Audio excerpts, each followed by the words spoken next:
నమస్కారం అండి. మీతో మాట్లాడుతున్న doctor Karuna Kumar, consultant haematologist and bone marrow transplant physician. ఈరోజు ఒక పేషెంట్తో ఎదురైనటువంటి ఒక అనుభవాన్ని మీతో పంచుకోవాలనుకుంటున్నాను.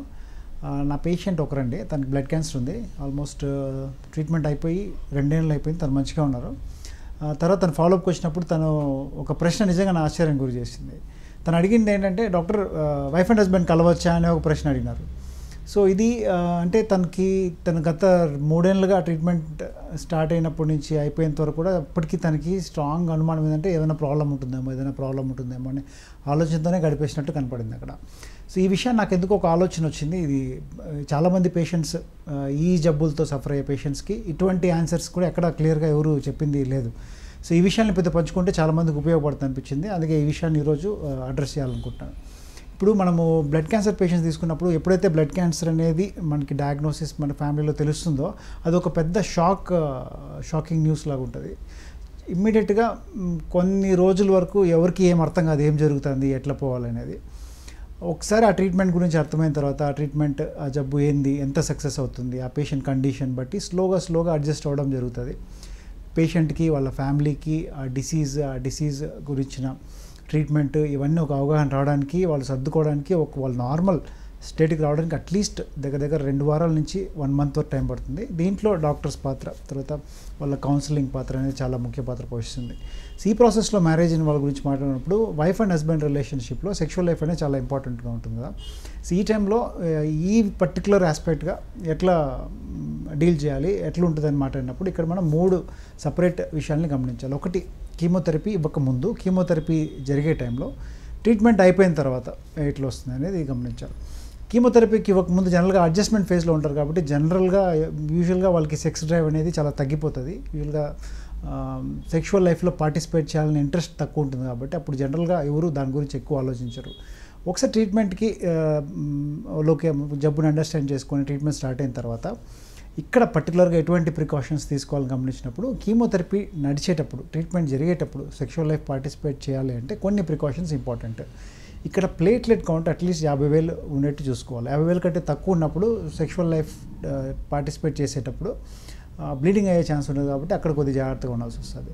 సెకండ్, ఖచ్చితంగా కాండోమ్స్ని యూస్ చేయాల్సి వస్తుంది. ఎందుకంటే కీమోథెరపీ మెడిసిన్స్ అనేది మన శరీర ద్రవాల్లో వచ్చే ఛాన్సెస్ ఉంటాయి కాబట్టి పార్ట్నర్కి ఆ కీమోథెరపీ ఎక్స్పోజ్ అయ్యే అవకాశం ఉంటుంది కాబట్టి కాండమ్స్ అనేది తప్పుగా వాడాలి.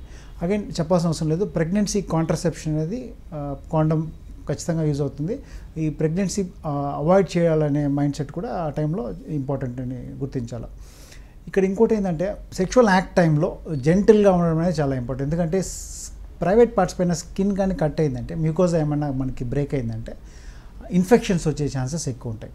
సో అక్కడ జెంటిల్గా ఉండడం అనేది చాలా ఇంపార్టెంట్. ఈ సింపుల్ టిప్స్ అనేది పార్టిసిపేట్ చేయడం చాలా ఇంపార్టెంట్ ఉంది.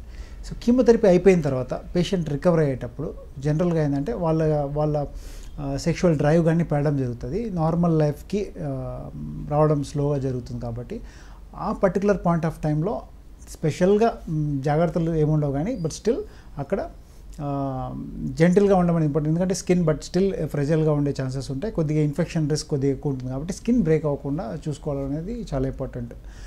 అగైన్ మళ్ళీ ప్రెగ్నెన్సీ ప్లాన్ చేసుకోవాలి కాబట్టి అగైన్ కాంట్రసెప్షన్ కూడా ఆ టైంలో ఇంపార్టెంట్ ఉంటుంది. సో ఇక్కడ మీరు గమనించాల్సింది ఏంటంటే, బ్లడ్ క్యాన్సర్ అనేది ఒకరి నుంచి ఇంకొకరికి సెక్షువల్ యాక్టివిటీ ద్వారా రాదు అని ప్రతి ఒక్కరూ గుర్తుపెట్టుకోవాలి. సో నాకు క్యాన్సర్ ఉంది, సెక్షువల్ యాక్టివిటీలో పార్టిసిపేట్ చేస్తే పార్ట్నర్కి ఏమైనా వస్తుందని అపోహ తీసేసేయండి. సో ఎట్టి పరిస్థితుల్లో కూడా క్యాన్సర్ ఒకరి నుంచి ఒకరికి పాకడం జరగదు. ఈ బ్లడ్ క్యాన్సర్ సెల్స్ అనేవి బ్లడ్లో ఉన్నంతవరకే వాటి పనితీరు ఉంటుంది కానీ బ్లడ్ నుంచి బయటకు వచ్చినప్పుడు అవి నీటి బుడగలతో సమానం. సో అవి ఎట్టి పరిస్థితుల్లో మీ పార్ట్నర్ జబ్బుని మీ నుంచి సంక్రమించడం అనేది జరగదు. సో సెక్షువల్ లైఫ్ వల్ల, సెక్షువల్ యాక్టివిటీలో జబ్బు ఒకరి నుంచి ఒకరికి రాదు అని గుర్తించాలి. ఇంకా సెక్షువల్ యాక్టివిటీ కాదని కలిసి సహజీవనం చేయడం ద్వారా, వాళ్ళ వస్తువులు మనం వాడడం ద్వారా కూడా, వాళ్ళ వస్తువులు మనం షేర్ చేసుకోవడం కానీ, వాళ్ళతో కలిసి ఉండడం, వాళ్ళతో పడుకోవడం, ఇటువంటివి చేసినప్పుడు కూడా బ్లడ్ క్యాన్సర్ అనేది ఒకరి నుంచి ఒకరికి రాదు అని మనము గుర్తించాలి. సో ఓవరాల్గా మనం చెప్పాలంటే ఈ కీమోథెరపీ టైంలోనే స్పెషల్ రెస్ట్రిక్షన్స్ ఇందాక నేను చెప్పినట్టు కొన్ని మనము పాటించాల్సి వస్తుంది. అది కీమోథెరపీ అయిపోయి పేషెంట్ రికవర్ అయిపోయి నార్మల్ అయిపోయిన తర్వాత పర్టికులర్గా ఏ ఇన్స్ట్రక్షన్స్ ఉండవండి. జనరల్గా అందరిలాగే సెక్షువల్ లైఫ్లో మీరు పార్టిసిపేట్ చేయొచ్చు. అలాగే అంటే కొంతమంది అడగడం ఏంటంటే, కొంతమందికి మాస్టర్బేషన్ అంటే హస్తప్రయోగం అనేది చేసుకోవడము ఈ టైంలో మంచిదేనా, ఇంకా కొంతమంది పేషెంట్స్ అంటే హస్తప్రయోగం ఎక్కువ చేసుకోవడం వల్ల ఎటువంటి జబ్బులు వస్తాయా అనే ప్రశ్నలు కూడా నన్ను అడిగి ఉన్నారు. సో వాళ్ళకి చెప్పేది ఏంటంటే అగైన్ ఇక్కడ ఏంటంటే క్లీన్లీనెస్ ఇంపార్టెంట్, జెంటిల్నెస్ ఇంపార్టెంట్.